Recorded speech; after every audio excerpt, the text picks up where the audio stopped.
Welcome to Sacrilegious Discourse. For this is what the Sovereign Lord says. Why do you need prophets to tell people who you are and what you want? If you can justify everything that the God of the Bible has done, then you can justify any of your behavior. A lot of this mentality is trickling into what is now mainstream right-wing Christianity. I am capable of empathy greater than this God of the Bible. This is a Bible that they tell kids. This is the good Lord. This is the good book. He is fantasizing about murder, mass murder. Head over to sacrilegiousdiscourse.com right now to find out how to leave us a review or support us on Patreon.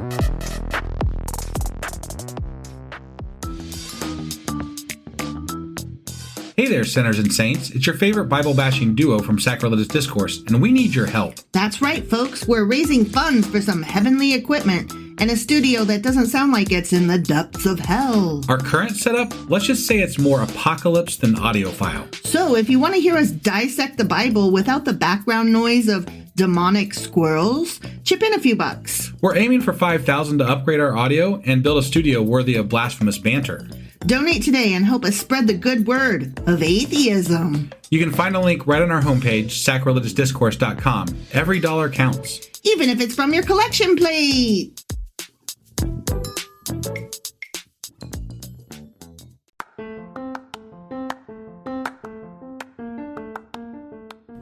Welcome to Sacrilegious Discourse. I'm husband. And I'm wife. Together, we're reading the Bible for the very first time. We grew up without religion and wanted to know what all the fuss was about. Well, what have we learned so far? That God is a dick, and apparently some people believe in talking donkeys. We're not trying to pass ourselves off as experts. Nope, we're just reading the Bible for the first time and giving our first take reaction. If you'd like to join us in this venture, you might consider starting at episode 1. Otherwise, jump in wherever you like. All right, let's go read the Bible. Yeah, let's get to it.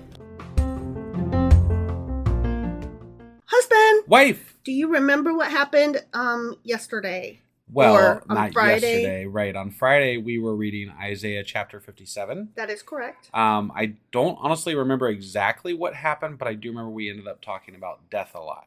We did. Yes. We did. And so if you could fill me in, I would appreciate it, because Sure. I can't remember other than that at the moment. Yeah.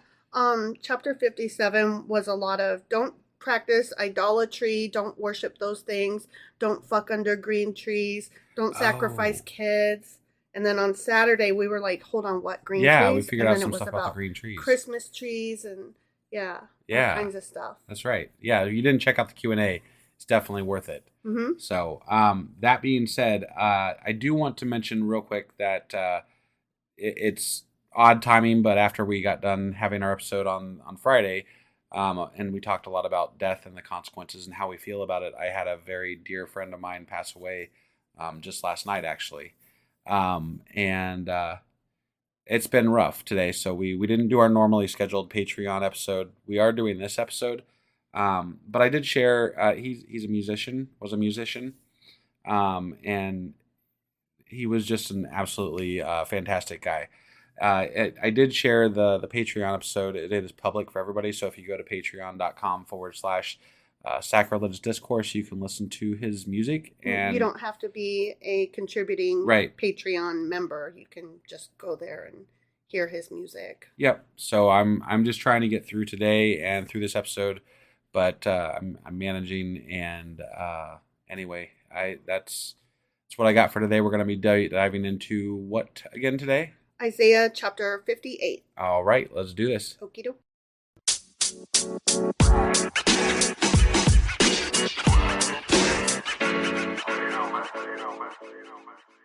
Okay, so here we are hopping into Isaiah chapter 58. Okay. Shout it aloud. Do not hold back. No. Wah! Raise your voice like a trumpet. Burr, burr, burr, burr. Yeah.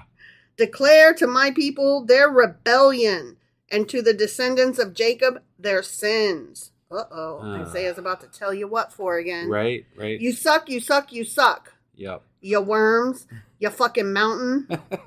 For day after day they seek me out. They seem eager to know my ways, as if they were a nation that does what is right and has not forsaken the commands of its gods. God, I mean. God, Sorry. not Singular God. God. Yeah, Capital G, my bad. he wouldn't like that mistake there. They ask me for just decisions and seem eager for God to come near them. Why, we have fasted, they say, and have you not seen it? Why, have we humbled ourselves and you have not noticed? Yet on the day of your fasting, you do as you please and exploit all your workers. This is like the bit where people go to church on, or they party on Saturday and then they go to church on Sunday to absolve everything they did on Saturday. Yeah. Yeah. Yeah, that's right. exactly what it is. Yeah. He's like, I see you, assholes. Your fasting ends in quarreling and strife and in striking each other with wicked fists as opposed to heavenly fists. Right, yeah. You cannot fast as you do today and expect your voice to be heard on high.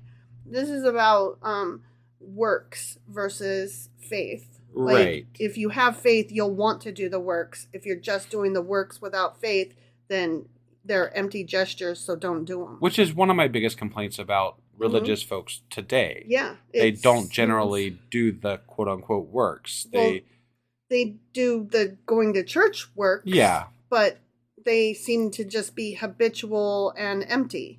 Yes. And the works that you're talking about are the good works of helping other people that they don't do. Right. And mimicking what your God is wanting you to be in life every day. Right. And that's the part that I really struggle with people is that you're kind of I'm speaking in general here, but like you're being shitty at me as a Christian. Yeah. Why the fuck would I want to go to that religion? Right. What about you makes me think that your religion is any good? Yeah, that's one thing I really don't get. Like when they're talking trash to you and they're like, you're going to burn in hell, motherfucker. And it's like, are you trying to talk me into being a Christian? Or fucking sales pitch? Have you decided on God's behalf that I cannot be saved, so why bother trying, and on purpose instead be mean and cruel? Right. Like that, I don't think that's what you're supposed to do. No. But who am I? I'm just reading the Bible over here. Right. Is this the kind of fast I have chosen? Only a day for people to humble themselves? Is it only for bowing one's head like a reed and for lying in sackcloth and ashes? Is that what you call a fast? A day acceptable to the Lord? Is not this the kind of fasting I have chosen? To loose the chains of injustice and untie the cords of the yoke? To set the oppressed free and break every yoke? It almost sounds like he's anti-slavery, but we know that's not true. Right. Well, he's that way when it comes to his own people. Yeah. But when it comes to other people, he's a little more wishy-washy on that subject. Yeah. It's fine to take non-Israelites as slaves. Yeah. Is it not to share your food with the hungry and to provide the poor wanderer with shelter? I mean, that's the impression I got early on back in Moses' time. Yeah. But then they kind of strayed away from that. Yeah. Even in the Bible. Yeah. Like, it wasn't just a the big people. deal. It was the Bible strayed away from it. Yeah, they were like, whatever, that's okay. We don't have to pay attention to that part. When you see the naked, to clothe them and not to turn away from your own flesh and blood, then your light will break forth like the dawn and your healing will quickly appear. Then your righteousness will go before you and the glory of the Lord will be your rear guard. Then you will call and the Lord will answer. You will cry for help and he will say, here I am. I like this message. Like, I mean, he's saying that you need to help the lesser than that is your works. That is what you're supposed to be doing. You're supposed to be helping these people. Toe the line. As part of your, way to redeem yourself, right? And that's what I fail to see a lot of people doing. And the way that they do it is by giving money willy-nilly to something and saying, there I go, there it goes. I took care of it. But when it comes to actually seeing or taking care of someone in person, it's a whole other story. Yeah. That same compassion is not there. And the joke is always, if a homeless person walked into your church, would they be allowed to be there? And the answer is to often, me seems no. Yeah.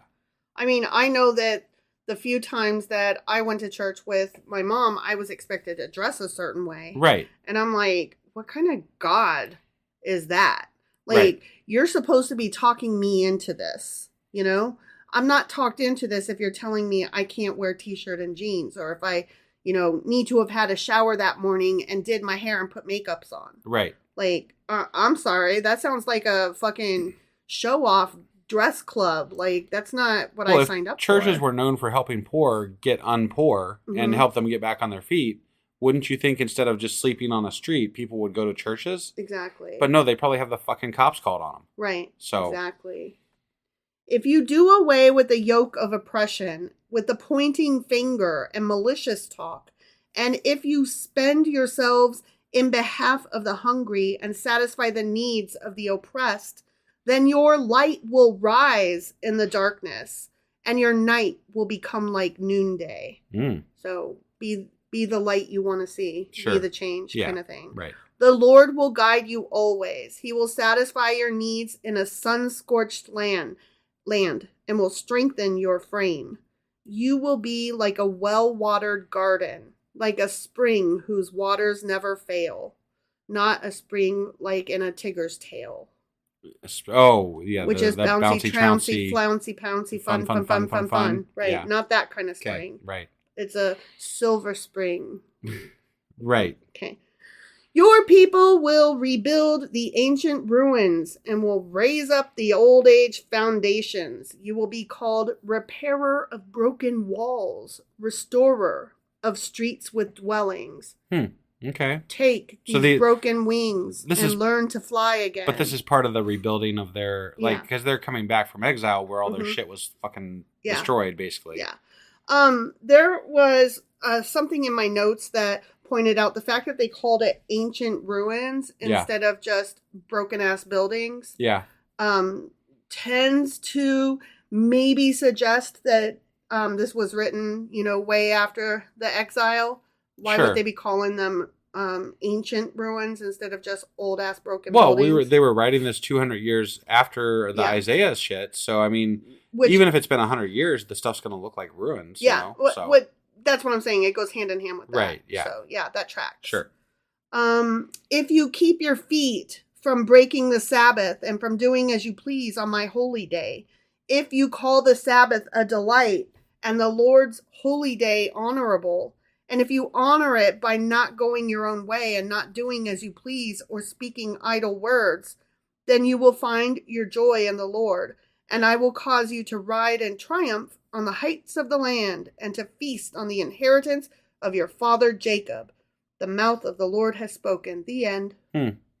I think the message about helping people and doing the right things and setting the example and being the example, I think that's a good way to operate. Like, I don't have any problem with that. Obviously, I don't believe in God, but the idea of being the example, of treating people equitably is to me a good concept and something worthwhile.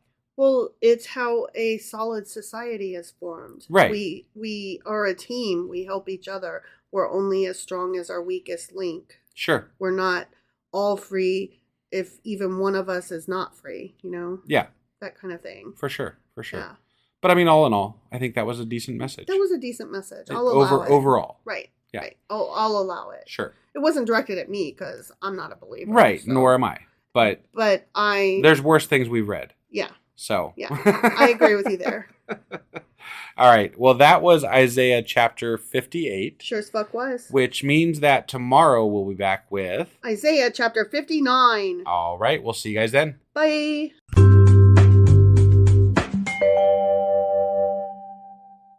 Husband. Wife. Do you remember what happened yesterday? I do. We read Isaiah chapter 58. Correct. And in that chapter, we were talking about how people don't do enough, basically, and they don't do the work. So, like, they're faking the whole God shit, and they need to do more to help people, is what God was complaining about, or Isaiah, or somebody was complaining about it. The fucking Bible was complaining about it. And we kind of agreed, like, insofar as, Christians today even tend to put just a fake face value on their beliefs and their things that they hold true. Yeah, they check the box. Yeah. You got your Sunday Christians, right? Yeah. Like they're Christians on Sunday. Yeah. So, I don't know. But they claim the title all week. Right. And it's not that I want people to be more hardcore Christian. I definitely don't want that. No. But if you are going to believe something, if you are going to make it a tenet of your being, I feel like if that's who you want to be, if that's who you want to identify as, then you should be more active in that role and treat it more seriously, especially if you're talking about, an afterlife and heaven and shit like this. Like, you should really be treating that more like you care about it instead of just check the box. Yeah. But that being as it is, I don't really give a shit. Yeah. So, insofar as their redemption or not, because I don't believe in it. So. Yeah. So that was Isaiah chapter 58. Sure as fuck was. Which means that today we're getting into Isaiah chapter 59. All right, let's do this. Okie dokie.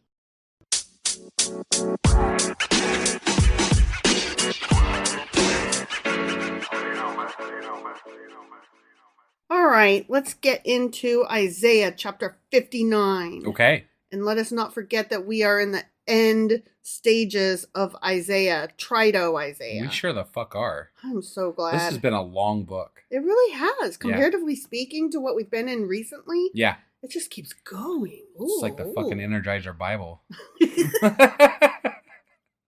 Surely the arm, don't call me Shirley, of the Lord is not too short to save, nor his ear too dull to hear. But your iniquities have separated you from your God. Your sins have hidden his face from you so that he will not hear. It's obviously not God's fault. It's your fucking fault, you damn pieces of shit. It's victim blaming. Right? You had it coming, you bitch. Right? I smacked you because you made me angry. Yeah. Wait, no, that's not that. You're responsible for your actions. You hid your face, and you did that, God. Right. And I know we talked about last chapter how, okay, if we're going in canon, if people are just putting face value on their actions, right? Then okay, I guess they should be doing better, right? Mm-hmm. But the way that God punishes, the amount of punishment that God gives in canon, again, in the Bible, is not, it doesn't measure the amount of bad that these people are doing, especially given the fact that they don't really know whether God exists or not, except for the fact that, some fucks are telling them that he exists. And which God we're talking about on any given fucking day. Right, yeah. Is it, and which rules apply and which, whatever. What's the king say today? I don't fucking know, but my wife says that if I don't get this shit out to the field, then I'm going to be in trouble. Right, and that's the shit people actually care about, the stuff in your day-to-day life. They don't care about whether God's going to fucking, blast your ass for fucking picking up a goddamn stick. Right. So, whatever. For your hands are stained with blood, your fingers with guilt. Yeah. Are they, though? Your lips have spoken falsely, and your tongue mutters wicked things. Ooh, I want to hear these wicked things. Here's my thing. If I'm going to talk wicked, I'm just going to say it out loud. Right? I'm not going to mutter it. That's definitely true. Like, you will not have to wonder if I've said a wicked thing. Yeah, wife will not make you keep waiting. No, I will answer your question, and I will say, yes, that was wicked, and I'll say it again probably. Right. And no regrets, almost always. Yeah. No one calls for justice. No one pleads a case with integrity. They rely on empty arguments. They utter lies. They conceive trouble and give birth to evil. He likes to use this "they" very broadly. Them bad guys. They over there. Those guys. They're all shit. The bad uns. Ya worms. It feels very the evil you can't see. Those guys over there. Yeah. And then it becomes whoever you want it to be. Actually, very interesting you bring that up, because I only today saw a clip of Rachel Maddow on Seth Meyers, and this is from 2 months ago, but again, I just saw the clip today. Sure. And she's recently written a book, and it's about Nazism, but she was researching the history of how our country dealt with it the last time.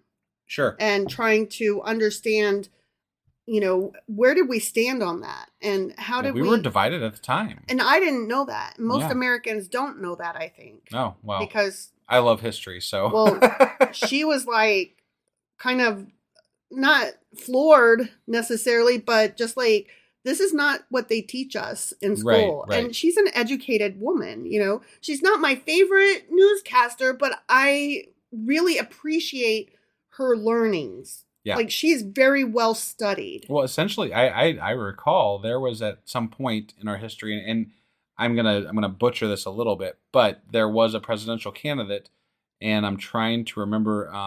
It was a very popular figure in America. They were really well known. They actually had the missing baby. I think was it the Lindbergh guy? Lindbergh? Yeah, I think Lindbergh. So Lindbergh, I think, ran for don't quote me on this, but I think it was Lindbergh that ran for president. But he was pro-Nazi. Yeah, that he was for sure. Yeah. Whether he ran or not, I don't know anything. Right. But yeah, he was definitely for the Nazis, and he was a very prominent figure in America back then. Yeah, so and there were a lot of people who were actually on Hitler's side, which that's not the picture that America likes to paint of itself. No, it's not. And the reason that I'm bringing this up is because she had something interesting to say about it. She said, anytime somebody is painting somebody as a they, and they're trying to make them subhuman, and they're trying to say their votes shouldn't count, right? What they're doing is less about the people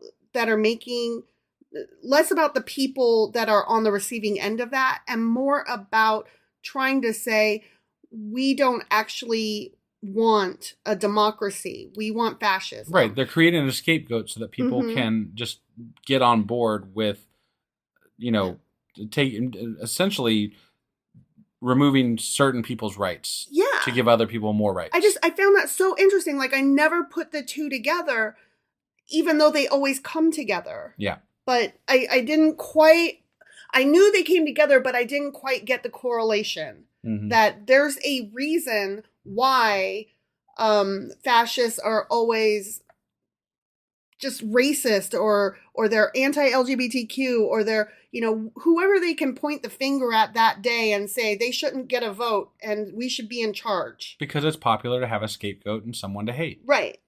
Like I said, I had never made that correlation, so it was kind of astounding to me. Even in the Bible, like what we're reading now, that this is very much how they treat the others, those bad people, the ones over there. Exactly why I brought that clip up. I thought it was very sure. prescient. I will send you the link to it since it has to do with... Sure. Again, it's 2 months old, so sorry about that. I'm still catching up on my news and, sometimes I'll skip a thing, and today it was in my playlist, and I love Seth Meyers. Even 2 months old, he's great. Sure. So. Yeah. All right. Anyway, them, the bad guys. Right.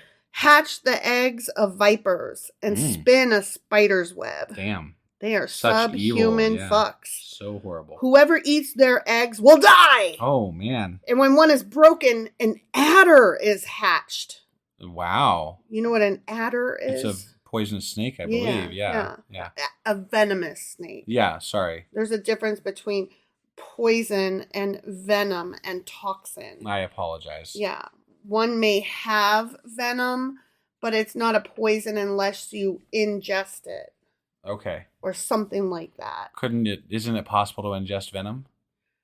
Yes, but at the point that you're ingesting it has become poisonous. Okay.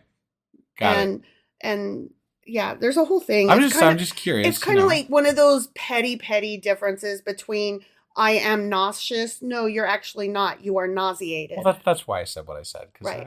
I'll say what I whatever, said. I know. I was just being pedantic. I got you. Anyways. Okay. Their cobwebs, those fucks, are useless for clothing. They cannot cover themselves with what they make. Their deeds are evil deeds, and acts of violence are in their hands. Their feet rush into sin. They are swift to shed innocent blood. You murderers. Yeah, I mean, not that God's any better. No, so. He's killed thousands, so I don't want to hear his shit, honestly. Thousands? I think it's millions, actually, yeah. Well, I don't want to hear his shit. Right. They pursue evil schemes. Acts of violence mark their ways. The way of peace they do not know. There is no justice in their paths. They have turned them into crooked roads. Oh, not the crooked roads. Damn. As opposed to the high road. Remember? Or the straight roads, you know. Mm-hmm. No one who walks along them will know peace. Like, this is so dark and scary. Right. So justice is far from us, and righteousness does not reach us. We look for light, but all is darkness. For brightness, but we walk in deep shadows. Yeah, sounds terrible. This is so yucky. I hate walking in shadows. Like the blind, we grope along the wall, feeling our way like people without eyes. Okay. Now, are we blind or are we missing our eyeballs? Right. Because if you're blind, that indicates that you have your eyeballs, but they don't work. Right. Otherwise, you're eyeless. And he's saying we're blind and we don't have eyes. Okay. Like, well, no shit. If you don't have your eyes, of course you can't see. Right. So I'm just a little I confused think that's, there. again, semantics there. Well, But today I'm feeling petty. I guess. I am a petty-ass bitch. Sure. At midday, we stumble as if it were twilight. Among the strong, we are like the dead. We all growl like bears. Growl like a bear. Is that what it says? Yeah. We Oh. all growl like bears. Growl like a bear. I don't want to growl like a bear. Boo. Yeah. We moan mournfully like doves. Cuckoo. Cuckoo. We look for justice but find none. Of course. For deliverance, but it is far away. Mm-hmm. Away. For our offenses. Sorry. For our offenses, I was thinking football, defense, offense. Yeah. For our... I always like the sign that people have like the letter D and then a fence. Like, defense. Oh, I've never seen that. You've never seen that? No. Man. No, that's kind of fun. I always thought that was clever.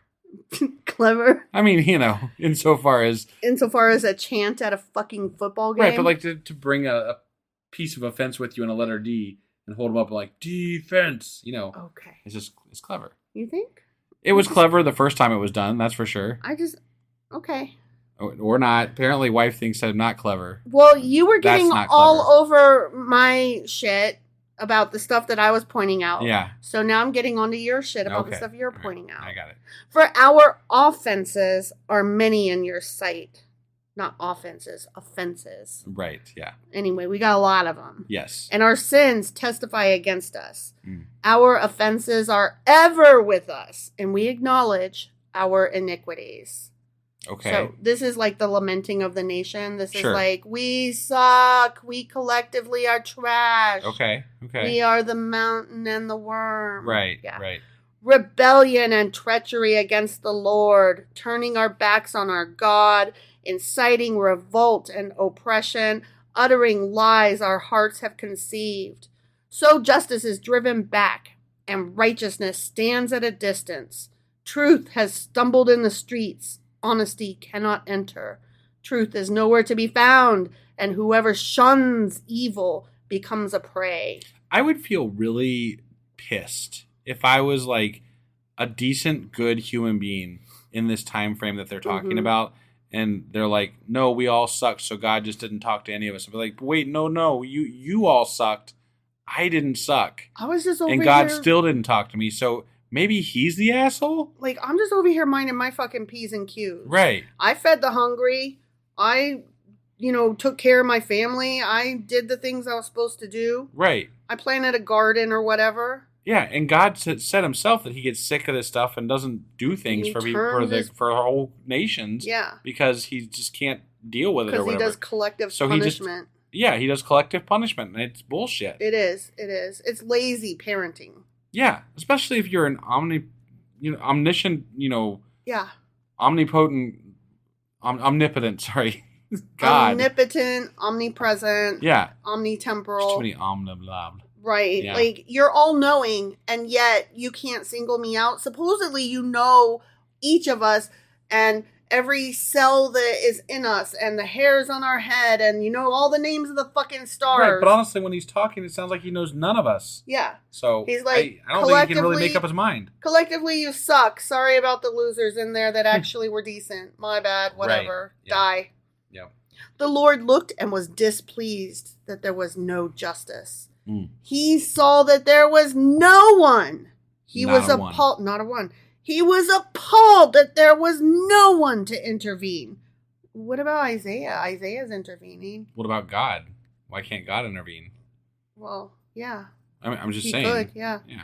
So his own arm achieved salvation for him. Okay. And his own righteousness sustained him.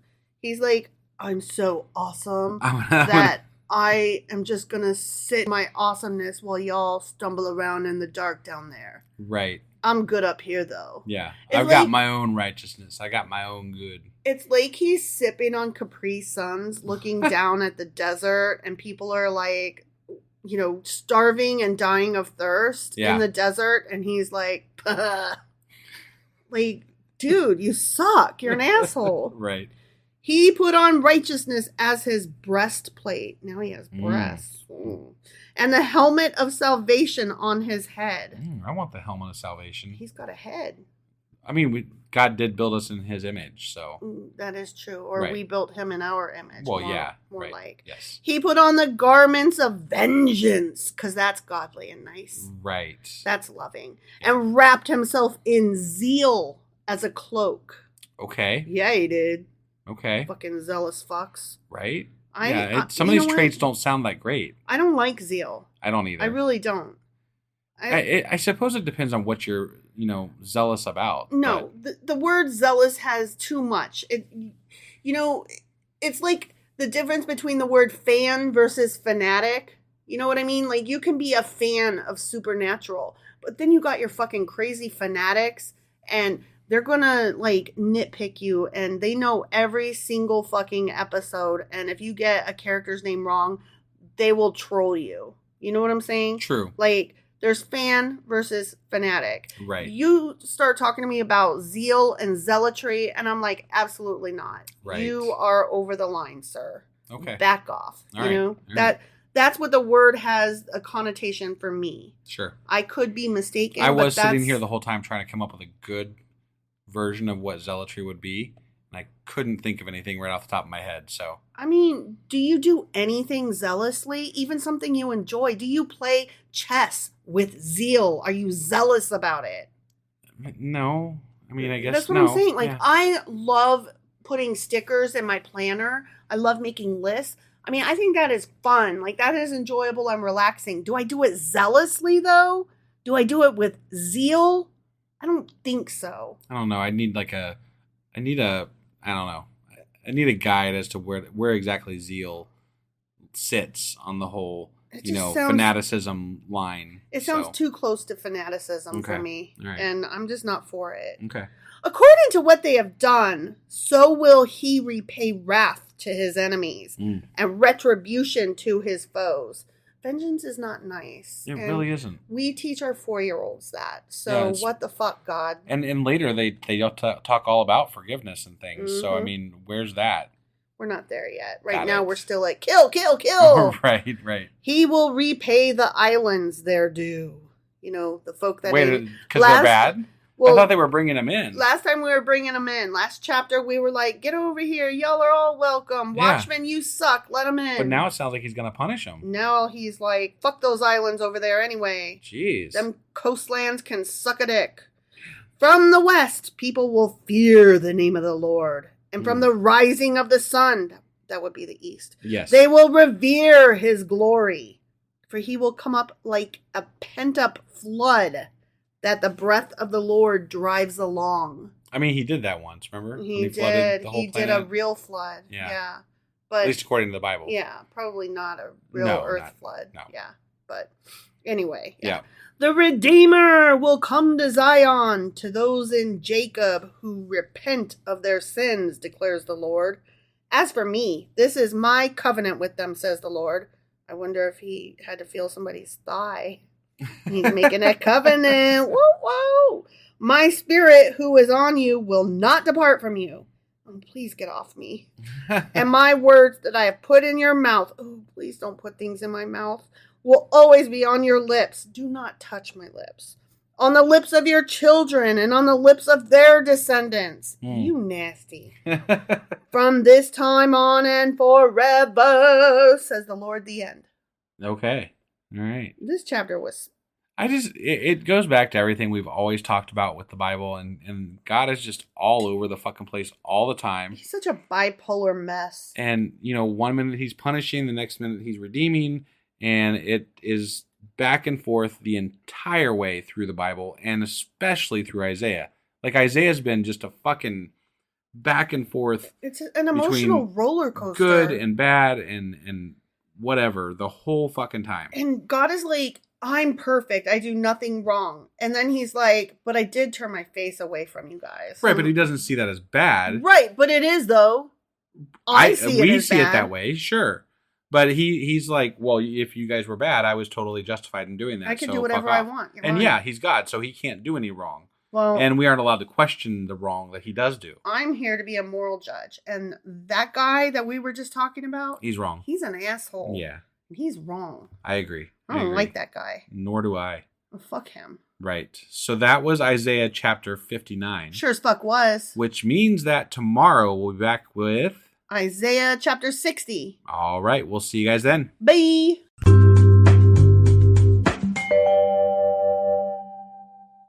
Husband. Wife. Do you remember what happened yesterday? There was a lot of Israel / Isaiah saying, yeah, we suck. And then God was like, yeah, you fucking suck. And then God was like, I guess I'll just do it all myself. Yeah. Is that pretty much the gist of it? Like, he was so pleased with his own righteousness. Yeah. He was like, I just had to sustain myself on my own awesome. It occurred to me as I was listening to it, because I usually listen to it the day after just to make sure there's no, screw-ups and shit. Right. But it occurred to me, if God is so put out by not having somebody that can handle this, why didn't he just create them? Right. Why didn't he just make that happen? He could. Why is he so awed with himself when he could have just made the person to do the thing that he's worried about doing? He's like, I'll just pray to me. It just seems dumb. I'll just look at myself. Right. I mean, he's a narcissist. That's true. Canon. Right. Yeah. So that was Isaiah chapter 59. Sure as fuck was. Which means that today we're getting into Isaiah chapter 60. All right, let's do this. Okie dokie.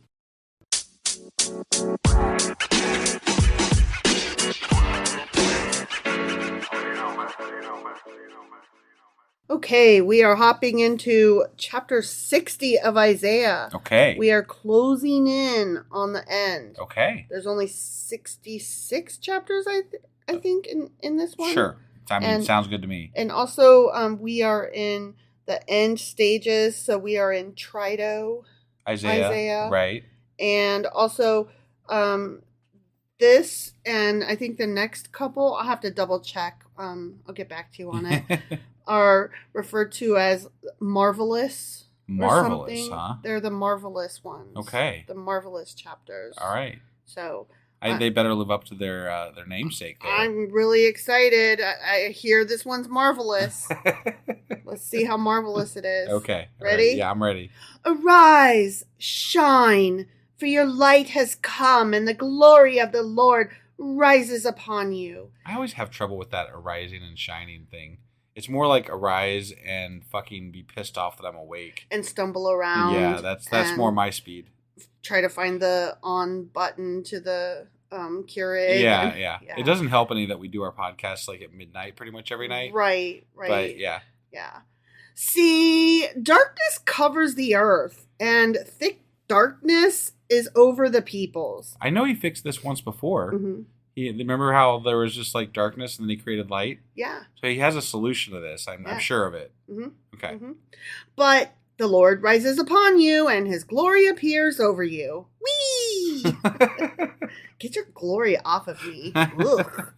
Nations will come to your light and kings to the brightness of your dawn.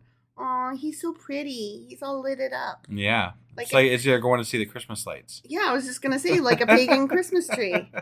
Lift up your eyes and look about you. All assemble and come to you. Your sons come from afar, and your daughters are carried on the hip. That's where I always carry my daughters. We're back to recruiting people from the faraway places and stuff again, right? Sometimes we do, and sometimes we don't. Not sending retribution and hate towards them. And sometimes it depends on their penis, and sometimes it don't. Right. Yeah. Then you will look and be radiant. Your heart will throb Wow. and swell. Throb and swell. Will it grow 3 times its size? With joy. Throb and swell. Yeah. I mean, Throb and I'm not responsible for the word choice here in the Bible, but throb and swell. yeah. Okay. The wealth on the seas will be brought to you. To you the riches of the nations will come. Herds of camels will cover your land. Young camels of Midian and Ephah. I just have to interrupt for a second. Yeah. In the King James, instead of saying young camels, it says drama. What are those dromedarians? No. What's that other word for fucking camels? I'm not sure. Do you not know the word for camels? You don't. You're sitting here going, what's that other word? And I'm like, I don't fucking know what you're talking about. Okay. So. I think it's like a drama something. Okay. Yeah.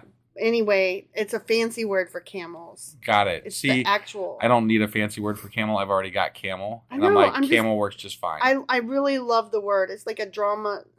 Fuck. It's like a drama. Fuck. Okay, let's just like move along. Okay. And then look up the word while I'm reading. Okay. Gosh, okay. Herds of camels will cover your land. Young camels of Midian and Ephah. And all from Sheba will come, bearing gold and incense, and proclaiming the praise of the Lord.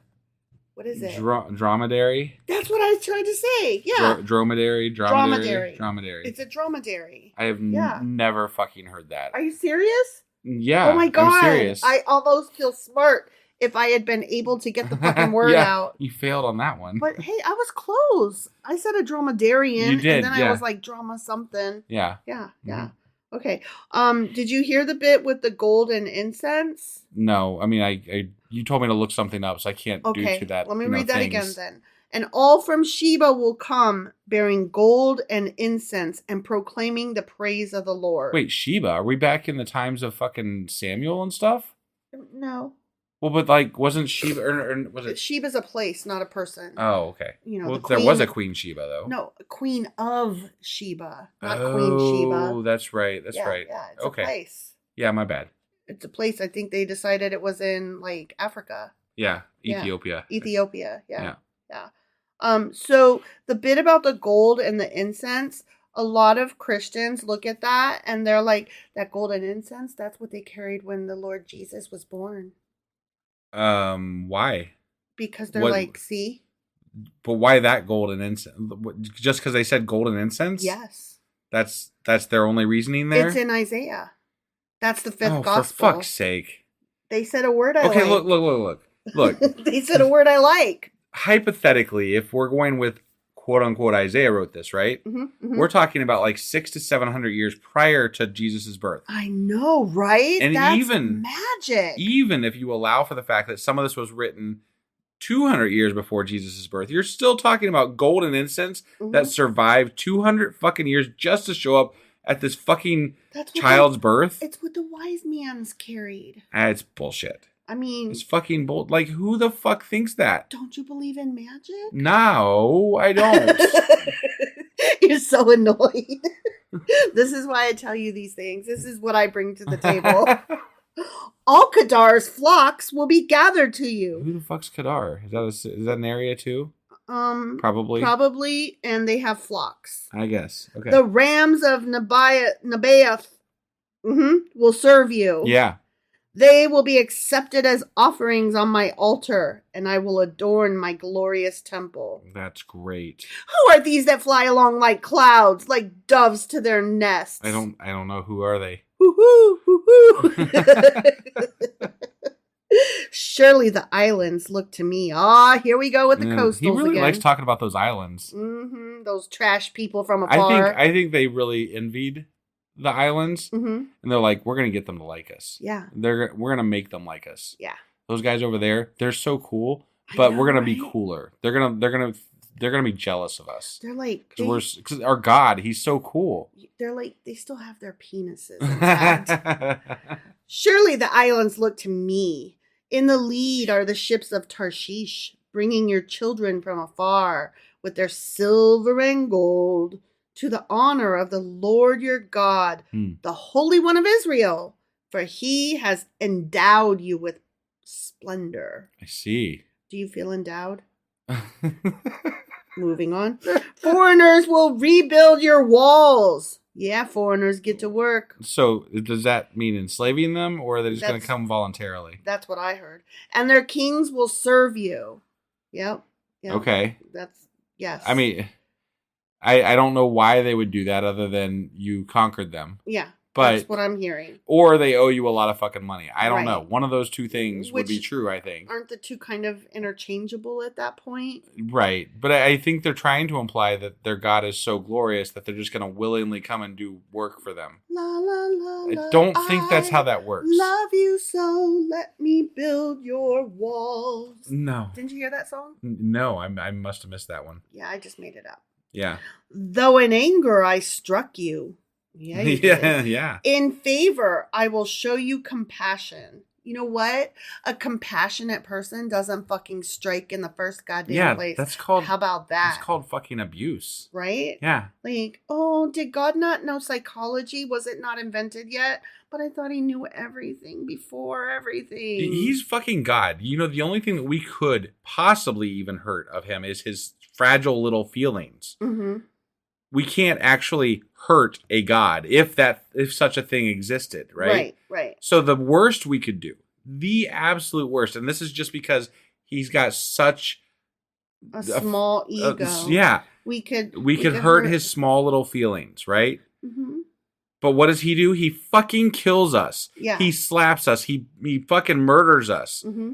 And he says, yeah, and now that you are worshiping me and I'm happy with you, I'll treat you well. And we're supposed to be grateful that he's not going to fucking murder us anymore. Thank you for not murdering me, sir. I'm kind of like, fuck you. Right?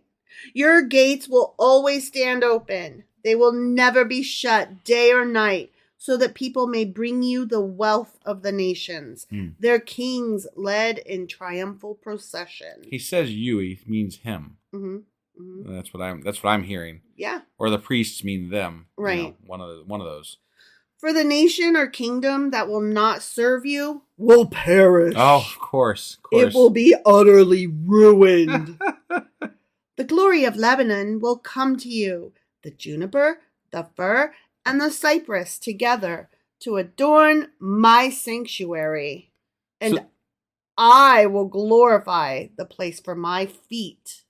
For his feet, huh? Mm-hmm. Doesn't that, like, when they say My feet dick. in the Bible, yeah, I was going to say that it usually refers to his penis. So he is about to teabag this whole city. Awesome. That's great. What were you going to say, though? I don't even remember. I'm sorry. No, that's right. That's right. The children of your oppressors will come bowing before you. All who despise you will bow down at your feet. I know what I was going to say. I was going to say that this kind of clarifies and reiterates what we were saying earlier with regard to the slavery aspect of them rebuilding the walls for them. Because they're not there fucking willingly. No. It's either you're there to do this for him or you're going to be fucking demolished by God. Right. So that's not voluntary. Yeah, that's not willingness. You're lying. Right, yeah. Let's see. All who despise you will bow down at your feet and will call you the city of the Lord, Zion of the Holy One of Israel. The ones that despise you? Yeah. Okay. They're going to be like, I hate you, they're, but your they're God scared, is really right? cool. They're scared and yeah. Okay. It's kind of like how all my friends were always like, you're so cool, but you were always grounded because your mom was always mad at you. Like, yes, that is correct. Yeah. But your mom is so cool. Was she though? Right. Really? Because you literally just said I was always grounded. Right, Okay. right. Although you have been forsaken and hated, with no one traveling through, I will make you the everlasting pride and the joy of all generations. You will drink the milk of nations and be nursed at royal breastises. Have you ever noticed that he always talks as in a future thing that's going to happen, Someday right? I'll be nice to you. But I have yet to see where it's realized. Yeah. You know, like there's not one instance in the Bible where the dream, the perfectness of God is actually realized. No, it's not, because he's always like, remember the time when I comforted you after I slapped the shit out of you? Right. Like, no, that actually doesn't count though. Yeah. Like, remember when I stabbed you 100 times, but then I gave you Band-Aids afterwards and I sewed stitches? Well, it's like they just dangle this perfect thing out there. They're like, this is what could happen if you do everything exactly the way I want you to. Mm-hmm. But if you don't, obviously it's going to all fail and it's going to go wrong. And you're going to So there's always die. an excuse. Right. And there's always an excuse for things going sideways. Mm-hmm. But they dangle it out there as like bait for you keeping in line. You might get my favor. Right. Like, no, we never will get your favor because you're a dick. Yeah. That's the way that goes. Then you will know that I, the Lord, am your Savior, your Redeemer, the mighty one of Jacob. Okay. You just go ahead and think that. Sure. Instead of bronze, I will bring you gold and silver in place of iron. Instead of wood, I will bring you bronze and iron in place of stones. I will make peace your governor and well-being your ruler. Okay. You could just do that anyway. Right. You're God. Like, you don't have to bribe. Yeah. You could just fucking be nice. Yeah. No longer will violence be heard in your land, nor ruin or destruction within your borders. You're the one that fucking brought it. Yeah. Ugh. But or you allowed it. Yeah. One of the two. You don't always, according to the Bible, he doesn't always necessarily bring it, but he allows it. Mm-hmm. So. Mm-hmm. But you will call your walls salvation and your gates praise. Okay. Because Why? Locking me up is happiness? I'm not really sure. I didn't really follow that. Yeah. Terrible analogy. Well, I'm sure it means something. I just don't know exactly what it's getting at. Well, it didn't feel good. No. I can tell you that. Right, yeah.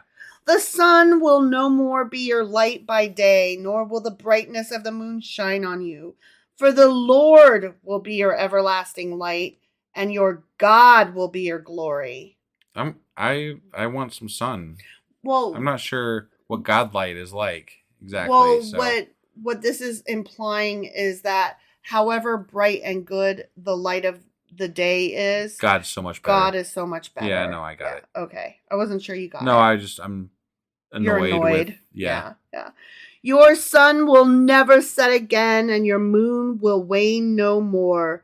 The Lord will be your everlasting light, and your days of sorrow will end. Have you ever heard? Sounds wonderful. Have you ever heard Christians talk about the light of the Lord and how they're always like walking in eternal sunshine or whatever? Yeah, I've occasionally come across that.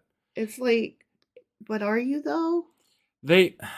I feel like it's a contest, right? I feel like it's a lot like the Facebook moms. Yes. You know, like where they put the perfect pictures up of their kids and it's like a contest of who's got the better family. Yeah. But when you walk into their goddamn house, it's filled with shit and like there's, and their toilet is crusty. Right. Yeah. Like, I see you, bro. Yeah. No. I know how it be. Right. And I feel like them saying that they walk in the light of the Lord all the time is like this contest as to who can claim the most righteousness and godliness, right?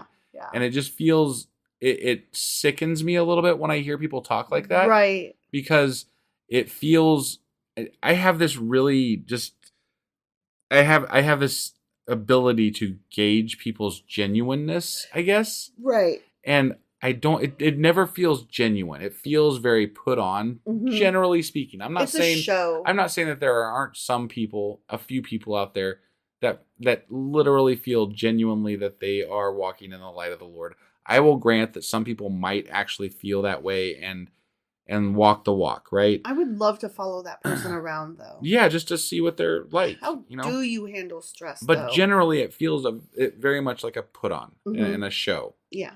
And that's how it comes across. Yeah. It doesn't feel good, I could tell you that much. I don't like being around it. No. Because it's like, braggy. Like the people that say that, it's very braggy. It's braggy and it's over the top and It's like, shut up. It's nice that you're all happy and shit, but, I'm over here dealing with the real life. Right. Like, I have a flat tire. Could you not with your God stuff? Yeah. Right. Like, stop. Yeah.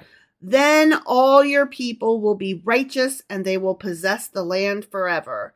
They are the shoot I have planted, the work of my hands, for the display of my splendor. I'm so fucking awesome. Mm-hmm. Yeah. The least of you will become 1,000, the smallest a mighty nation. I am the Lord. In its time, I will do this swiftly. The end. In its time. We're still waiting on that. Someday. Yeah. Ooh, someday. What are you singing? That was a really droll rendition of whatever that was. It's, hold on. It's Mariah Carey. Oh. Someday. So isn't it called Someday? Ooh, someday. I think it's called Someday. It's not Sunday. It's Someday. That's what I said. The one you gave away will be the one you will be wishing for. You've got to stop. You've got to stop. I'm singing flat because that's how I feel. Horrible. It's how I feel. I know, but it's bad. It's really bad. Someday. Ooh, someday. Someday we're going to get to the end of this fucking podcast. That was the end. Oh, okay. On that note, so that was Isaiah chapter 60. Sure as fuck was. Nice round number. Mm-hmm. And tomorrow we will be back with Isaiah chapter 61. All right. We'll see you someday. Bye.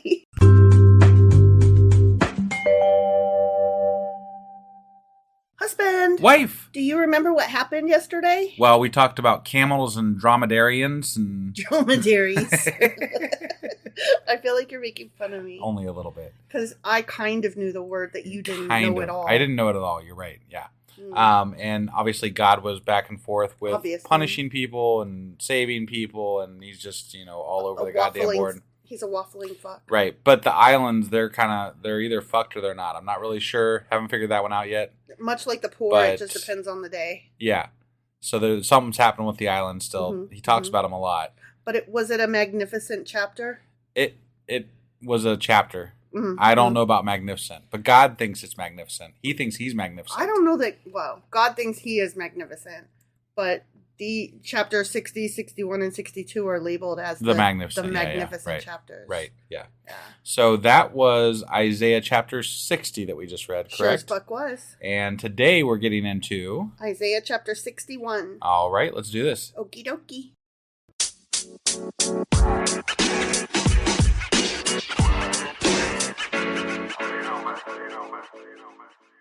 Okay, so we are hopping into Isaiah chapter 61. Okay. The Spirit of the Sovereign Lord is on me. Ugh, get off.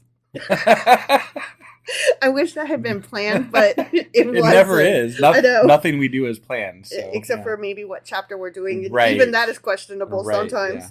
Because the Lord has anointed me to proclaim good news to the poor. Sometimes it's bad news. I know. I'm worried about how we're treating the poor today. Yeah. He has sent me to bind up the brokenhearted. Why you gotta bind them up? To proclaim freedom for the captives and release from darkness for the prisoners. I mean, that sounds good. To proclaim the year of the Lord's favor. I almost thought that said flavor for a minute. And I was like, what flavor is the Lord's? I'm going to go with I don't, rotten egg. I was thinking dick flavored. I don't know. And the day of vengeance of our God, to comfort all who mourn and provide for those who grieve in Zion, to bestow on them a crown of beauty instead of ashes, the oil of joy instead of mourning. Wow, this is sounding pretty good right now. I know. For the people of Zion in Israel. Yeah. His people. Yeah. And a garment of praise instead of a spirit of despair. That's so poetic. It's kind of nice. That was nice writing sure. it. But I just don't believe it. No, I don't either. That's where I'm struggling here. Is that I'm waiting for the other the other shoe to drop. Yeah. The other sandal to fall. Right. That's the one. They will be called oaks of righteousness, a planting of the Lord for the display of His splendor. Because there's nothing like a God who likes to show off all the fucking time. Right. And he definitely does. Like, if we're not talking about God, if we're not like praising God, if we're not groveling and fearing God, it's only because we're talking about how awesome Solomon is. Don't forget Samuel's hair. I know, right? That's some good hair. Oh, that fancy hair. Samuel with the good hair. Right. They will rebuild the ancient ruins and restore the places long devastated. They will. Why were they devastated? Because God let them get attacked and taken. Yeah. What's that word? Captive. Captive. That's the word. Yeah. I thought that was the case. I just wanted to double check. You know. You know why. I know. They will renew the ruined cities that have been devastated for generations. Strangers will shepherd your flocks. Foreigners will work your fields and vineyards. It's a really nice way of saying slaves. They said this last chapter. I know. We covered it last chapter. But like, they tiptoe around We're the gonna slave own labor. people and force them to work for us. Yeah. But they'll be singing while they do it, so it's okay. They have really nice ways of saying it, but that's what it is. It's still slavery. Right. Yeah.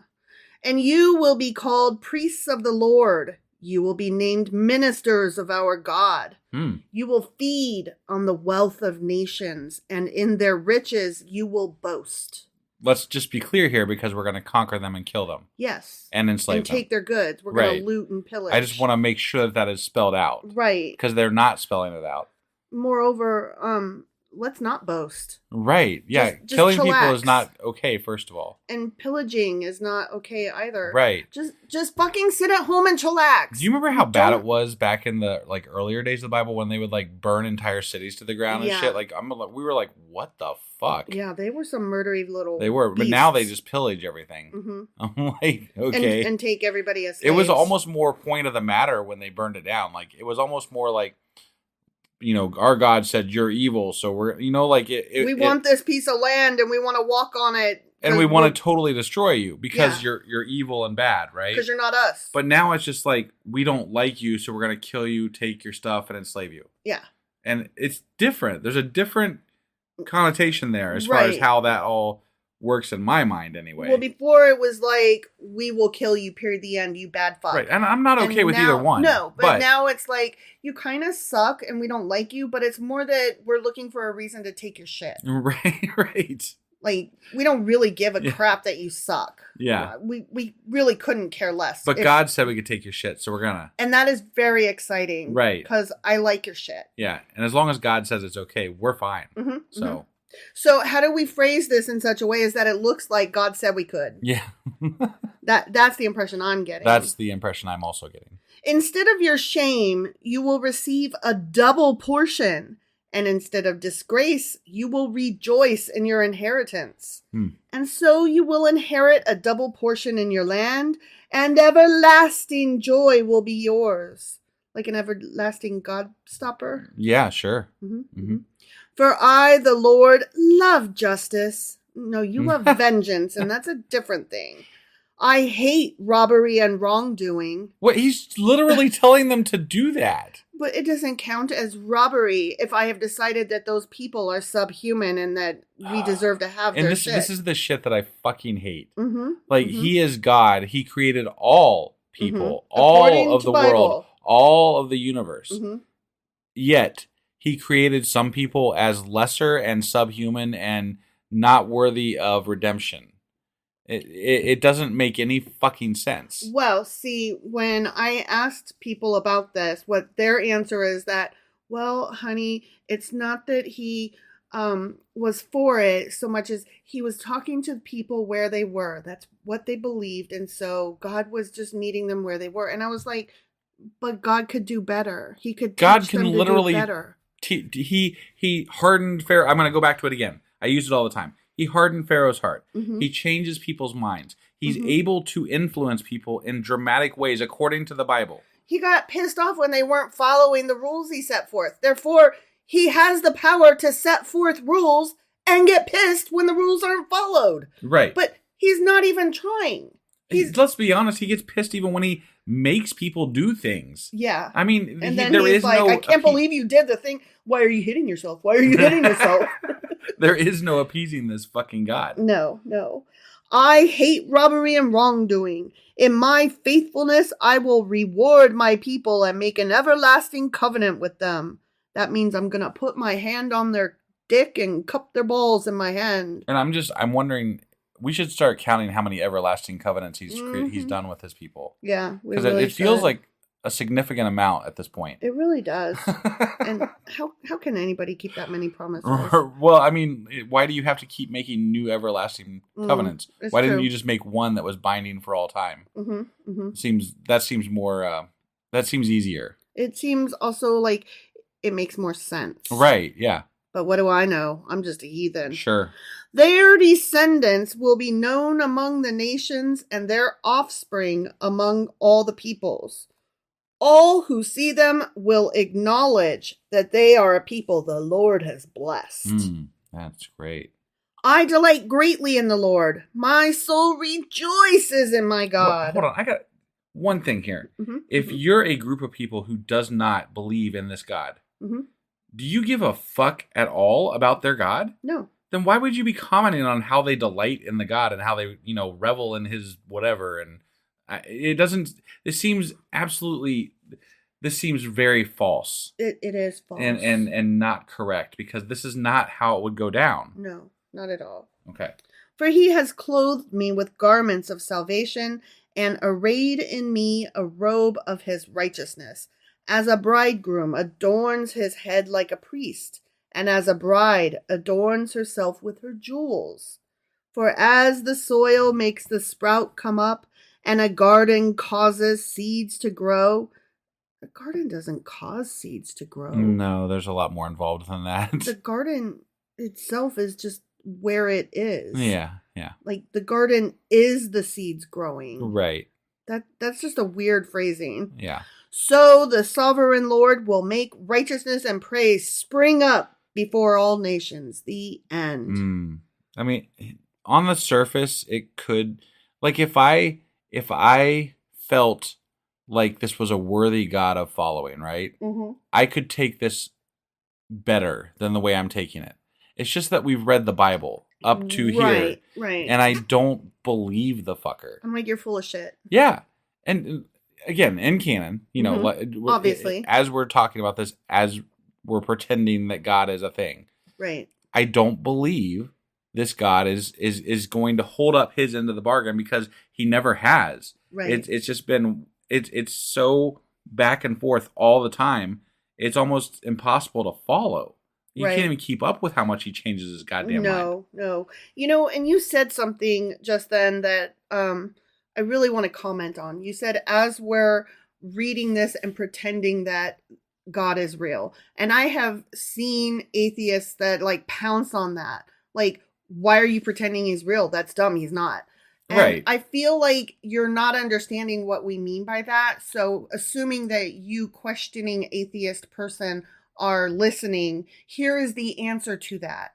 When you read a book and you talk about the characters in the book, you talk about them as though they exist. Yeah. So like when I'm reading, say, an Agatha Christie mystery novel starring Hercule Poirot, I will say, assuming that Poirot is, a person doing these things. Sure. That all goes without saying, but we have to say it because it's the Bible. Poirot does these things, and then we talk about his actions, right? That's what we're doing here. We're discussing a fucking character. Well, and I think, to be fair, I think atheists get up in arms about pretending that there is a God, because there is a lot of harm that is done by this book. And specifically, a lot of atheists have been harmed by, the actions of people involved in this book, the book itself, the culture around it, everything, Right. So there's a lot of emotion pent up in this whole world of religion. Right. And I understand that. I just, like, for a second there, I had to get on my high horse and be like, I know that there's not a God. That's why we're doing this podcast. I'm an atheist too, okay? Gosh. No, and really the only reason I call it out occasionally is just to remind, because sometimes we get very involved in what we're talking about, like in the story. And we're like, God does this and God does that. And if you didn't know us, you might not know that we were actually atheists, possibly. Okay. We might just be angry Christians or something, Okay. I don't know. So I feel the need to call it out occasionally. Yeah. But But yeah, I think it is important to live in that world a little bit just so we can comment on the absurdity of it. Right. You know, we have to be able to be in that world and speak to it so that we can see the flaws and see the places where it's not correct or where it's not holding up its end of the bargain, Right. you know? Well, it's like when you're reading Greek and Roman myths and legends, and you're like, oh my God, why did Hercules do this instead of that? Jesus Christ, if he had only blah blah blah blah.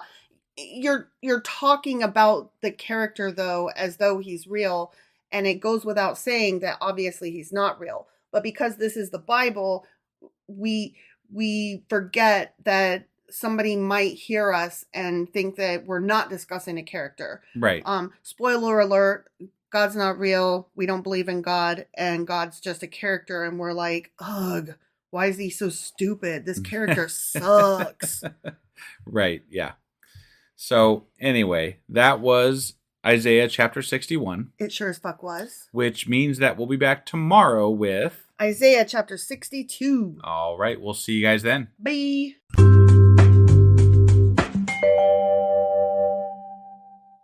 Husband! Wife! Do you remember what happened yesterday and how the hell we got here? Well, I think God was making more promises, covenants, grabbing, people's thighs and shit. Mm-hmm. And he was saying everything's going to be wonderful and good, and especially to the poor. But we didn't believe it. Right. Because just history. Yeah. And what we've read. And he was excluding the island folk again. Yeah, and there was things that were alluding to slavery. Yeah. For, people that weren't Israelites. Hardcore. Or believed in him. Mm-hmm. So the poetry of the chapter was good. Mm-hmm. The things that they alluded to and the things that I don't believe were bad. It was well-written bullshittery. It was, yes, exactly. So that was Isaiah chapter 61. It was. Which means that today we're getting into Isaiah chapter 62. All right, let's do this. Okie dokie.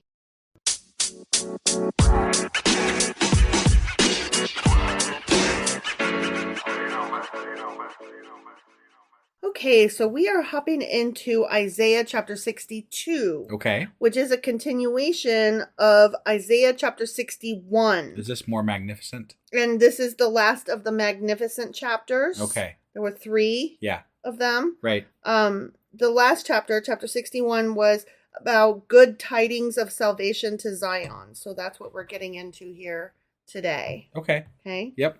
For Zion's sake, I will not keep silent. For Jerusalem's sake, I will not remain quiet. God's not going to remain quiet? I don't know. Okay. Till her vindication shines out like the dawn, her salvation like a blazing torch. If God's not keeping quiet, who's he not keeping quiet to? Because my understanding is that no one can hear the fucker. Yeah, he is quiet as hell. Yeah. The nations will see your vindication, and all kings your glory.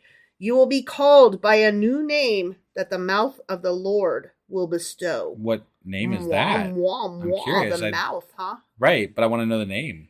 That name. Is it to come? Like, it's still coming? You'll be called by a new name. At that point. Don't know. Okay. You will be a crown of splendor in the Lord. This must be Isaiah talking.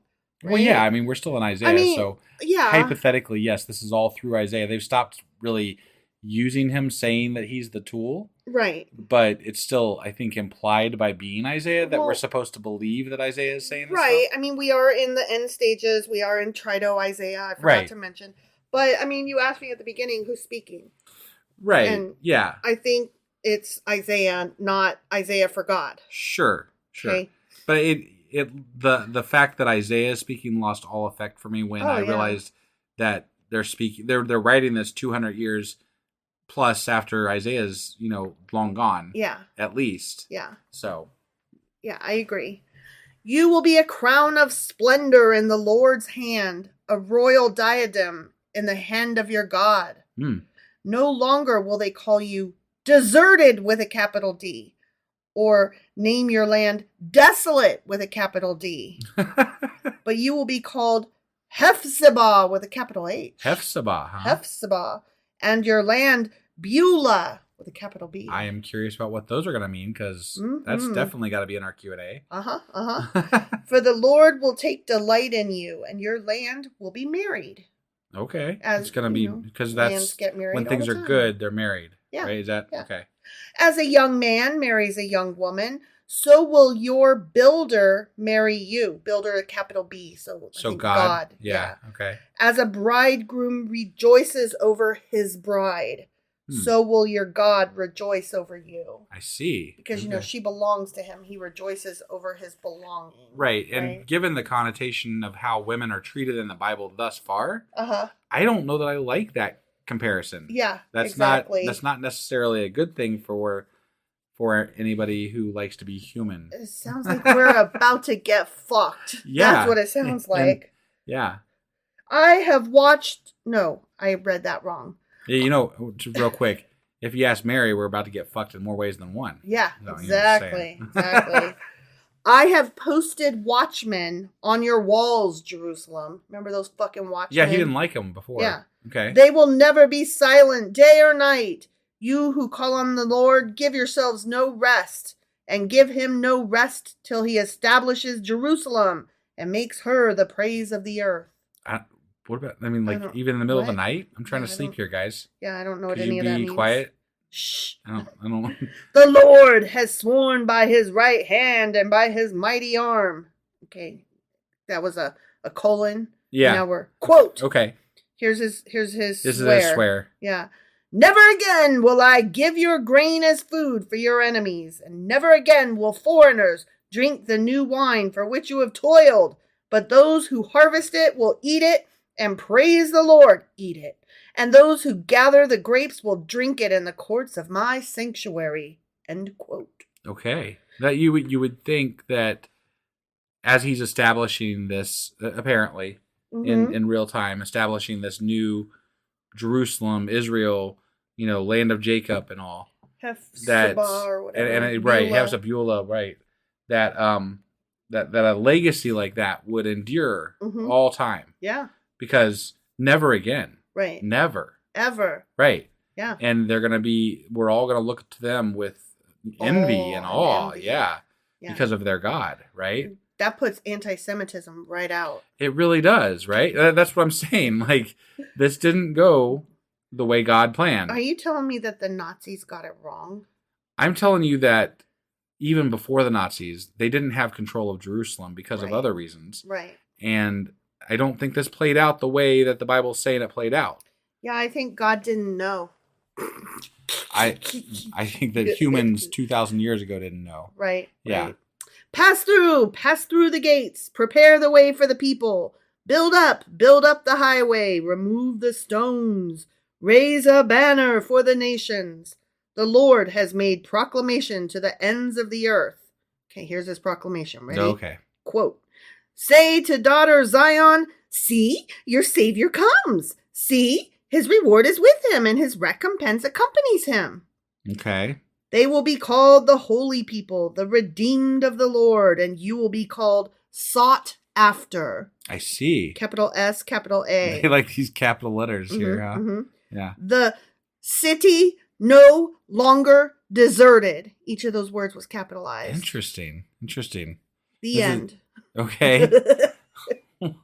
Like this, there's got to be a lot of meaning behind these, like almost each individual word in this chapter, right? Because there's a lot of capitalization. There's a lot of symbolism and just alluding to things that there's definitely more to this chapter than what we're reading directly. Oh, obviously. And I'm gonna want to learn more about that when we do our Q&A. I want to know who is Beulah. Right? Beulah, yeah. No, that's definitely interesting. Beulah.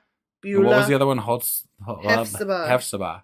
Yeah. Okay. I was doing Bueller and you were just not. I was ignoring you, yeah. I know. Yeah. Why? Why do you ignore me? I don't ignore you. It's just that if I responded to everything that you threw my way, we'd be here a lot longer.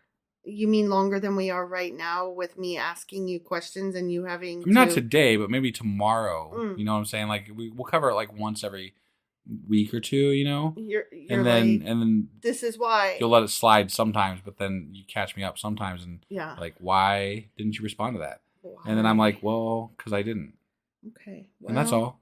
I think that was... But I do appreciate the Bueller, I think that was... just for the record. Capital S shitty of capital Y U. All right. Well, on that note, that was Isaiah chapter 62. Sure as fuck was. And we will be back tomorrow with Isaiah chapter 63. All right. We'll see you guys then. Bye.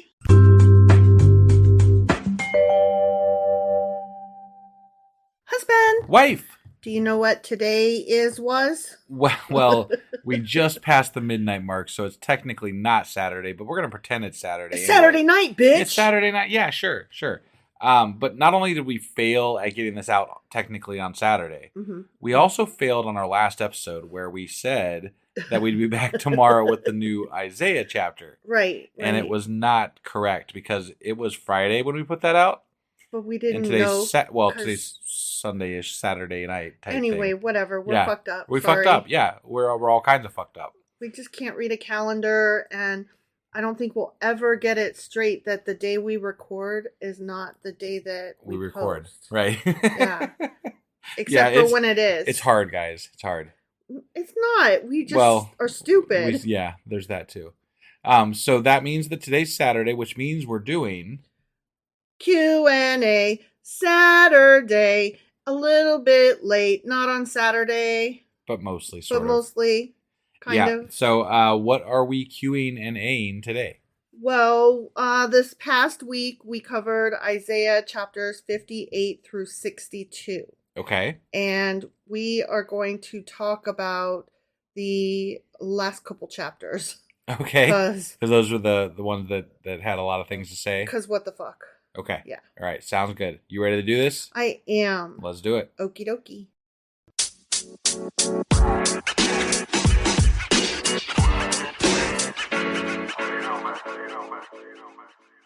All right. So here we are doing our Q&A over chapters 58 through 62 of Isaiah. Of which we only had some questions about the last couple of chapters, really. Right. So just to do a quick little recap, chapters 56 through 66 are often referred to as Trito-Isaiah. Right.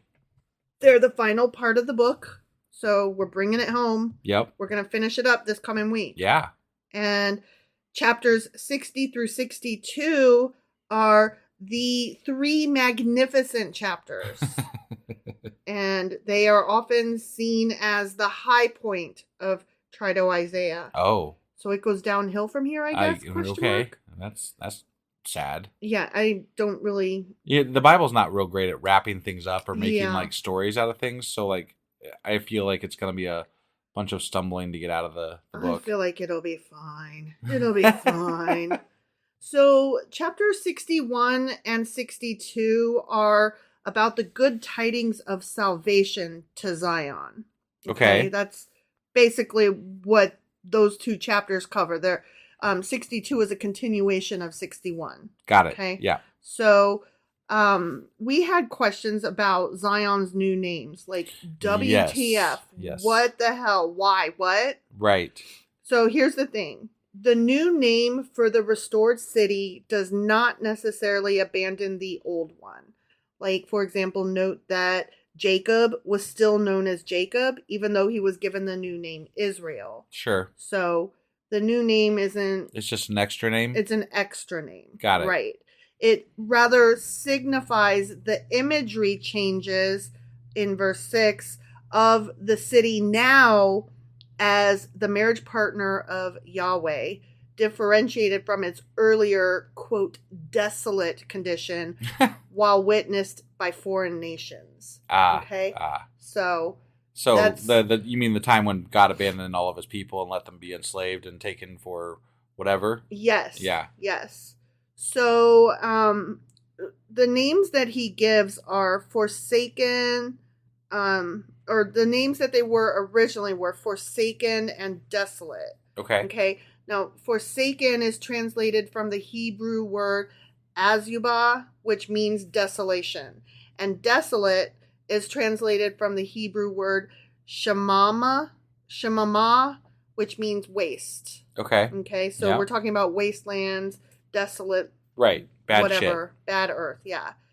And then so he renames them, the land, not the people, the land, Okay. to Hephzibah and Beulah. shit. Right. And Hephzibah is literally, my delight is in her. And Beulah in Hebrew means married to the land. Okay.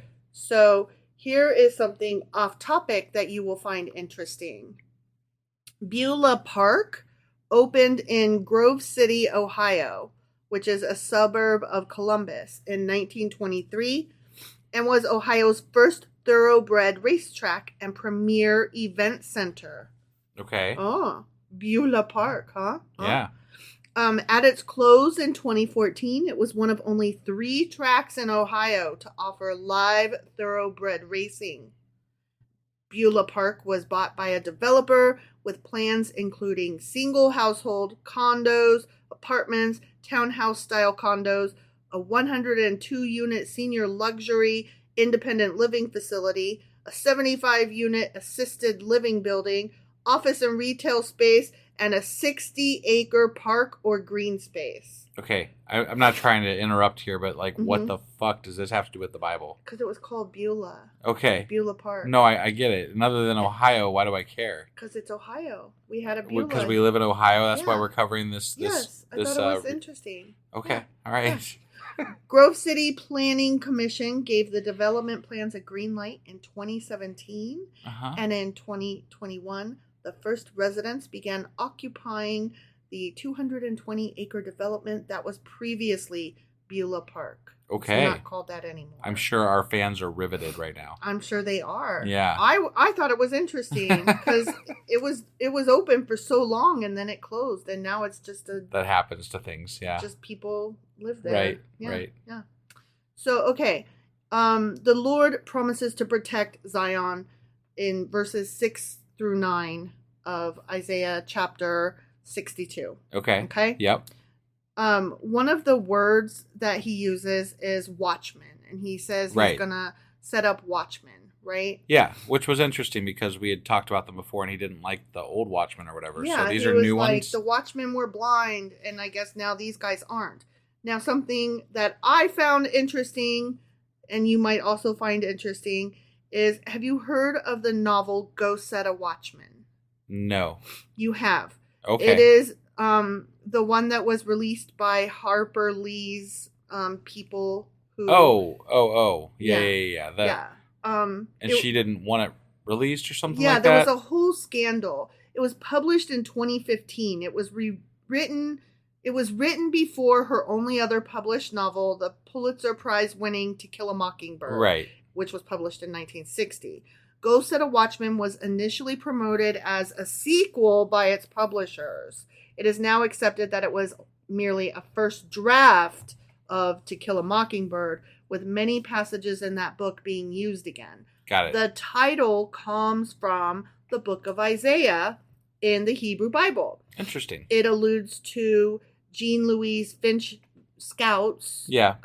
view of her father, Atticus Finch, as the moral compass, the watchman Got it. of Macomb, Alabama, and has a theme of disillusionment as she discovers the extent of the bigotry in her home community. Right. So I thought that was interesting because I always wonder, where the fuck did the name of that book come from? Sure. And also, just FYI, there's like a whole movement where people are like, we weren't supposed to read that, so don't. Right. And I am one of those people. Okay. I'm not reading it. I don't think you should read it. I probably won't. I Yeah. know, but I'm just saying. Sure. So that was basically the answer to those questions, plus 2 trivia points. He gave them extra names. So what for you're telling funsies. me is that there wasn't a whole hell of a lot to talk about this week. That is correct. Okay. That is correct. Because you were like throwing shit in there just to like fill space, I feel. I put interesting things in there, and if there had been no room for it, I would have skipped over it. Okay. But there was room for it. There was so definitely, yeah. I kept it. Okay. All right. Fair enough. But yeah, he gave the name because he's like, I love this land now today. Got it. All right. And just like he did with Jacob, he did with the land. Okay. I did find it interesting that it was what he called the land, not the people. Sure.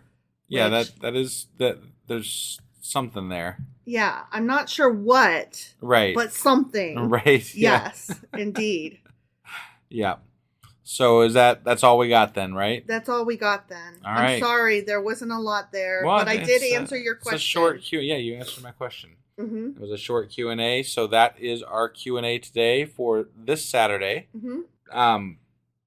We will be back, maybe, probably, hopefully tomorrow Sunday with a Patreon episode. I believe we're gonna do. that we're Because gonna. we've had a try lot to of like do- really screwy shit going on lately. Yeah. So we're gonna try to do a Patreon. also, if you are about tomorrow, Mm-hmm. or today when you're listening to this, which will be Sunday, Mm-hmm. at 3 p.m. Eastern, we will be live on Discord. So if We you will. haven't joined us yet on the Discord channel, Mm-hmm. you should hop over there right now, You should. sign up, and then join us for the live show You really that happens should. at 3 p.m.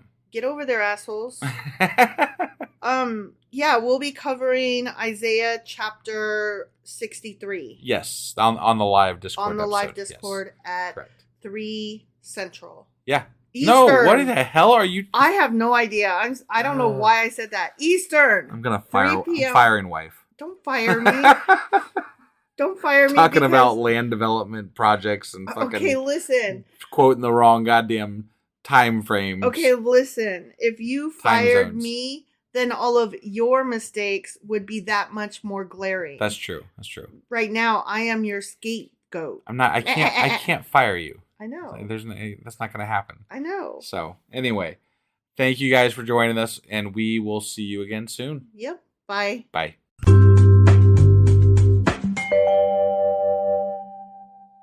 Husband! Wife, What the fuck are we doing? a long overdue Patreon. Patreon! That's right. And it's technically still Sunday. It is. So we're doing it on the right day, Mhm. just later than we'd like. And later by days and weeks. Well, yeah, we had a lot of shit happen, so We did. we apologize. I We mean, do. we can't help that life happens, but Right. at the same time, we feel bad not getting out material to our fans and our listeners. So Especially those who are actually supporting us Yes. financially. yes, We owe you. yes, So- we do indeed. This is for you, baby. Yeah. So what are we Patreoning today? Well, I thought we would talk about some trees.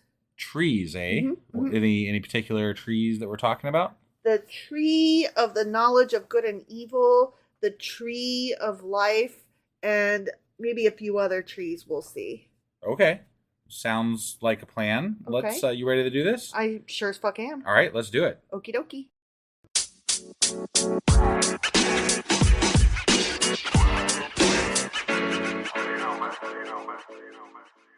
All right, so we are here today talking about trees. Okay. Do you know which trees are in the Garden of Eden? Well, it's the tree of knowledge, right? Mm-hmm. And that's where the fruit is, or apple, as people like to refer to it as. And the tree of life. But are we? There's both of them there. Maybe. Maybe. So do we have? Is that something we're going to cover? They're both mentioned in the Bible. Are they They are. in Genesis or? Yes. Okay. Yes. All right. We read about both of those guys. Okay. All right. The tree, we're going to start with the tree of the knowledge of good and evil. So it's not just the tree of knowledge. That's what we shorthand it. Sure. But it's actually the tree of the knowledge of good and evil, as in the ability to discern right from wrong. Sure. That's okay. what that means. Okay. Okay. Unless, of course, God's hardening your heart. Right, exactly. But as you alluded to just now, some scholars have argued that the tree of knowledge of good and evil is just another name for the tree of life. Okay. So let me tell you how we get there, okay? Yeah.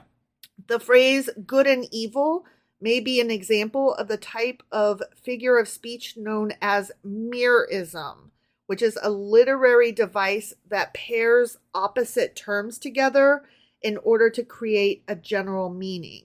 So that the phrase good and evil would simply imply everything. Got it. Because it's two opposites that encompass Everything. everything. Sure. So, If the tree of the knowledge of good and evil is to be understood to mean a tree whose fruit imparts knowledge of everything, this phrase does not necessarily denote a moral concept, and this view is held by several scholars. Okay. Okay? Yeah. So most scholars believe that the tree it's just one tree, and it's not about morals, it's just the tree of everything. Got it. So it would be, although we call it the tree of knowledge, really what we should be calling it, if we're going to say that there's only one tree, we really should all agree that we're calling it the tree of life or the tree of everything. Got it.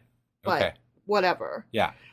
Jewish sources suggest different possibilities for the tree, or different possible identities for the tree. Okay. A fig tree, as fig trees were used to clothe Adam and Eve after, quote unquote, the sin. Right. A grapevine, a stalk of wheat, an etrog. And I was like, what the fuck is an etrog? Yeah, what is an etrog? It's a yellow citrus fruit. Okay. It is a thing today. Got it's it. not a non-existent, existed only back then thing. Sure. And it's also used today in some traditional Jewish ceremonies. Got it. Anyway, a grapevine, a stalk of wheat, an etrog, or the etrog tree's allegedly tasty bark, as the description in Genesis chapter 3, verse 6, matches the etrog fruit's beautiful appearance, or a nut tree. Okay. So, sure.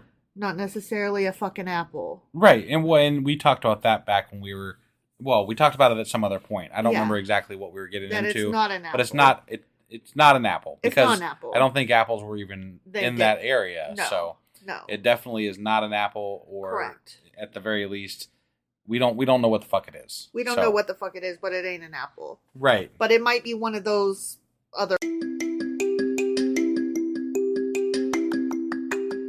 Oh no, what happened? Well, this is a special Patreon episode, actually. Which means that they need to go to Patreon and subscribe as a patron in order to listen to it. Okay, well, I guess that we are going to go do that now. Yeah, just head over to patreon.com/sacrilegious discourse, become a member for as low as $2 a month, and you'll have access to all these special things and goodies too. So, go do that. So this was just a teaser. Yeah, teaser. Okay, just Bye. checking. Okay, Bye. Bye. Bye.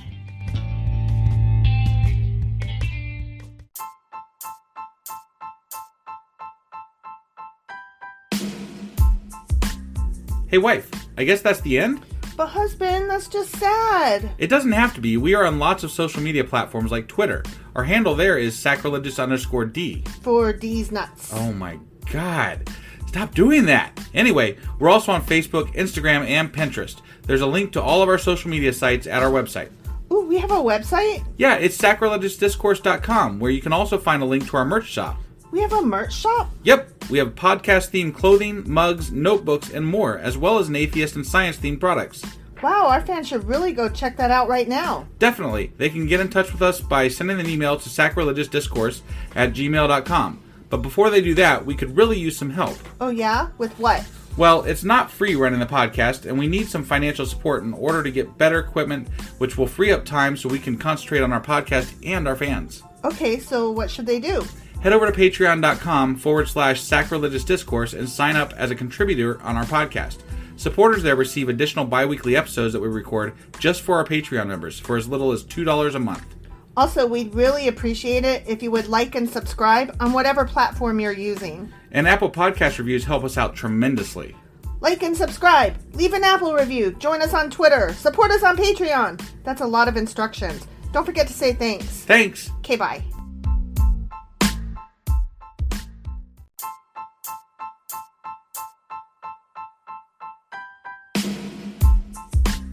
Hey, wife, I guess that's the end? But husband, that's just sad. It doesn't have to be. We are on lots of social media platforms like Twitter. Our handle there is sacrilegious_D. For D's nuts. Oh my god. Stop doing that. Anyway, we're also on Facebook, Instagram, and Pinterest. There's a link to all of our social media sites at our website. Ooh, we have a website? Yeah, it's sacrilegiousdiscourse.com, where you can also find a link to our merch shop. We have a merch shop? Yep, We have podcast-themed clothing, mugs, notebooks, and more, as well as an atheist and science-themed products. Wow, our fans should really go check that out right now. Definitely. They can get in touch with us by sending an email to sacrilegiousdiscourse@gmail.com. But before they do that, we could really use some help. Oh yeah? With what? Well, it's not free running the podcast, and we need some financial support in order to get better equipment, which will free up time so we can concentrate on our podcast and our fans. Okay, so what should they do? Head over to patreon.com/sacrilegious discourse and sign up as a contributor on our podcast. Supporters there receive additional bi-weekly episodes that we record just for our Patreon members for as little as $2 a month. Also, we'd really appreciate it if you would like and subscribe on whatever platform you're using. And Apple Podcast reviews help us out tremendously. Like and subscribe. Leave an Apple review. Join us on Twitter. Support us on Patreon. That's a lot of instructions. Don't forget to say thanks. Thanks. Okay, bye.